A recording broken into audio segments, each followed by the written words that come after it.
ओवैसी जिंदाबाद जिंदाबाद जिंदाबाद MIM पार्टी जिंदाबाद जिंदाबाद जिंदाबाद अरे तुम भी बोलो जिंदाबाद जिंदाबाद जिंदाबाद अरे जोर से बोलो जिंदाबाद जिंदाबाद जिंदाबाद असद ओवैसी जिंदाबाद जिंदाबाद जिंदाबाद MIM पार्टी जिंदाबाद जिंदाबाद जिंदाबाद अरे जोर से बोलो जिंदाबाद जिंदाबाद तुम भी बोलो जिंदाबाद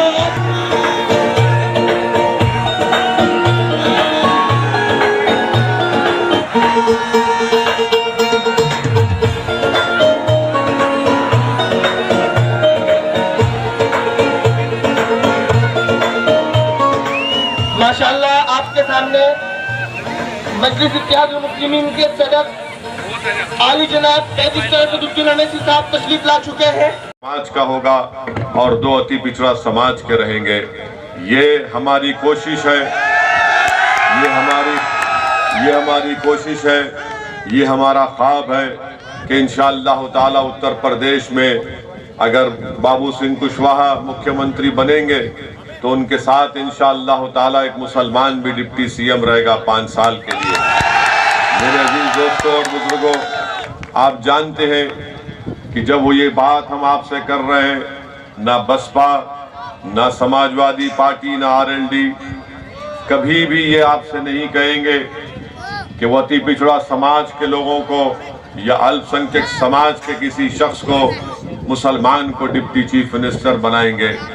ये जो कोशिश की जा रही है, मेरी आप तमाम से गुजारिश है कि आप इसमें हमारा साथ दीजिए। दूसरी बात कि बीजेपी से अगर कोई उम्मीद लगा के बैठा है सामाजिक न्याय की, तो वो दिन में ख्वाब देख रहा है। बीजेपी हरगिज सामाजिक न्याय की इस लड़ाई में हिस्सा नहीं अदा करेगी, ना इंसाफ दिलाएगी। इसीलिए मजलिस आपके दरमियान में आकर ये कह रही है कि ये जो विधानसभा के चुनाव हो रहे हैं, ये आपकी हिस्सेदारी की लड़ाई का एक हिस्सा है। हम राजनीति में हिस्सा चाहते हैं, हम विकास में हिस्सा चाहते हैं, हम शिक्षा में हिस्सा चाहते हैं, हम रोजगार नौकरी में हिस्सा चाहते हैं, हम ठेकेदारी में हिस्सा चाहते हैं। मगर हमारा मुकद्दर ये बनाकर रख दिया गया कि बीजेपी से डराकर हमको समाजवादी पार्टी या बसपा के उनके ऑफिस के सामने हमको भीख मांगने पर मजबूर कर दिया गया टिकटों के लिए। या फिर हिस्सेदारी की जब बसपा और सपा में बात होती है तो उनके नेता कहते हैं कि नहीं नहीं, तुम्हारा हिस्सा यह है कि तुम सिर्फ दरी बिछाओ और नारे लगाओ जिंदाबाद के हमारे नेताओं के लिए। असदुद्दीन ओवैसी आपके दरमियान में अपनी जाती मकबूलियत के लिए या अपनी अना की तस्कीन के लिए उत्तर प्रदेश को नहीं आया है। और मैं, अल्लाह ने जब तक मुझे जिंदा रखेगा, मैं उत्तर प्रदेश की सरजमीन को आता रहूंगा। ना सिर्फ उत्तर प्रदेश बल्कि वतन अजीज भारत के उससे ज्यादा अखिलेश पर है, बहन मायावती पर है, उससे ज्यादा कांग्रेस के नेताओं पर है। मगर ऐसा लग रहा कि पूरा उत्तर प्रदेश के चुनाव का दारोमदार सिर्फ असदुद्दीन ओवैसी को बनाकर पेश किया जा रहा है। मैं आपको बता रहा हूं, मेरी इस बात को लिख के रख लो, ना बसपा ना सपा उनमें इतनी ताकत है कि बीजेपी को रोक सके। अगर उत्तर प्रदेश में बीजेपी को हराना है तो बाबू सिंह कुशवाहा को मुख्यमंत्री बनाना जरूरी है। आप मजलिस को साथ दीजिए। और ये जो लोग आकर कहते हैं कि नहीं नहीं ये हमारे जिंदगी और मौत का इलेक्शन है, मैं उनसे पूछना चाह रहा हूं बड़ी इज्जत के साथ, क्या 2014 का चुनाव जिंदगी मौत का नहीं था? क्या 2017 का विधानसभा का चुनाव जिंदगी मौत का नहीं था? क्या 2019 का विधानसभा का चुनाव, लोकसभा का चुनाव जिंदगी मौत का नहीं था? ये कौन सी बात है कि चुनाव आया तो जिंदगी और मौत, और चुनाव के बाद रोज हम मरते हैं, रोज कब्रिस्तान को जनाजे जाते हैं, बच्चों का इनकाउंटर हो जाता या जेल में डालकर उनकी नौजवानी को बर्बाद कर दिया जाता, शिक्षा से महरूम कर दिया जाता, रोजगार से महरूम कर दिया जाता, या मॉब लिंचिंग के नाम पर उनको मार दिया जाता। अब तो हिजाब और निकाब का भी मसला खड़ा हो गया।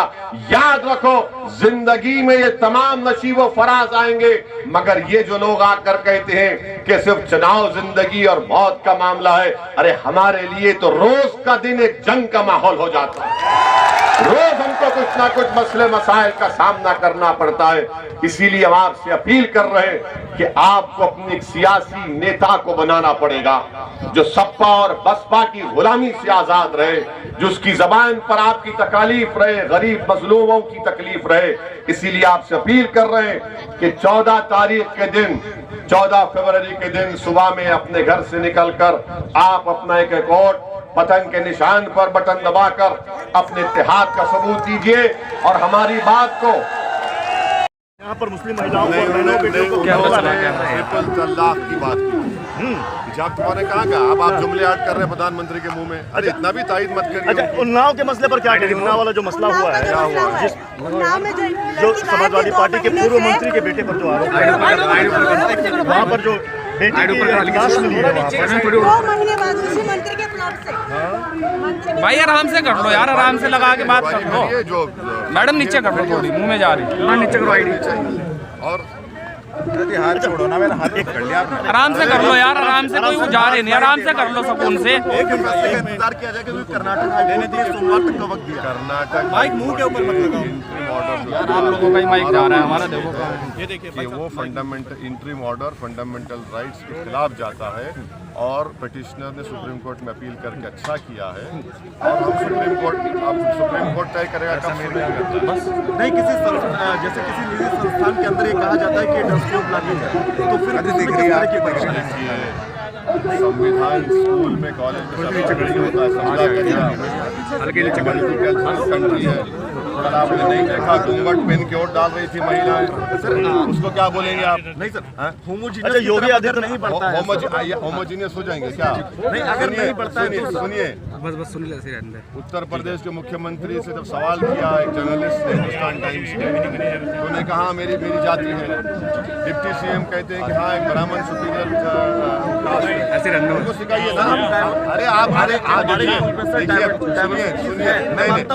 सुनिए, diverse unity in diversity Bharat, सुनिए। और भारत में, भारत एक वाहिद मुल्क है सारे विश्व में जिसमें मल्टी कल्चरल मल्टी रिलीजियस लोग रहते हैं। आप होमोजेनिटी कैसे लाएंगे? नॉर्थ ईस्ट में जाकर बोलिए ना बढ़े। अगर हम तब इस कंडीशन में तो यूनिफॉर्म सही है ना सर? क्या यूनिफॉर्म? कौन सा यूनिफॉर्म? ड्रेस कोड किसी भी तरह का, कौन सा यूनिफॉर्म? चाहे यूनिफॉर्म ड्रेस कोड किसी भी तरह, कौन सा यूनिफॉर्म सर अगर लागू करते हैं कौन सा यूनिफॉर्म? किसी ड्रेस कोड? अरे भाई देखिए, जो लड़कियां पहले से हिजाब और निकाब पहन रही थी, अभी से पेट में दर्द क्यों हुआ है? ये क्या पहले से शाल? अच्छा शाल पहनना है, पहनो शाल। आप क्या पहन रहे शाल? आप वो लड़कियां पहले से हिजाब पहन रही थी, आपके पेट में दर्द क्यों हो रहा है भैया? क्यों हो रहा है दर्द आपके? हम सर पे टोपी लगा के भारत के संसद में जाके स्पीच दे सकते, पार्लियामेंट में। सर यूनिफॉर्म की बात कर रहे हो।